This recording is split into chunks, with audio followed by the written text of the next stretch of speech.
আজকের কথাগুলো ডানা থাকা পাখি উড়তে না পারার মতো।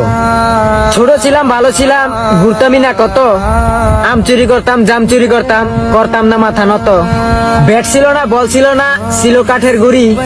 তখন গেম খেলার মতো মোবাইল ছিল না, আকাশে উড়াইতাম ঘুড়ি। সুতা ছিল, লাঠি ছিল, ছিল না হাতে নাটাই। রোদ বুঝি না, বৃষ্টি বুঝি না, পুকুর পাড়ে ডুবাইতাম কিন্তু সবাই। দুধ দিল না, বাদ দিল, পারতাম না যখন খেলা। একজনেরটা দেখে আরেকজন কান্না করতো যখন আসতো বৈশাখ মেলা। দল নিয়ে কারাকারি, পাড়ায় পাড়ায় মারামারি, চোখে পানি আইসা পড়তো ঘুষি আর কিলে। যতই মারামারি করি না কেন, আবার সবাই যাইতাম মিলে।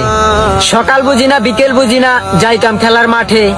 সপ্তাহে একদিন বাজার করার জন্য যাইতাম বাবার সাথে হাটে। এইটা মজা লাগে না, ওইটা মজা লাগে না, খাইতাম ডালদা ভাত।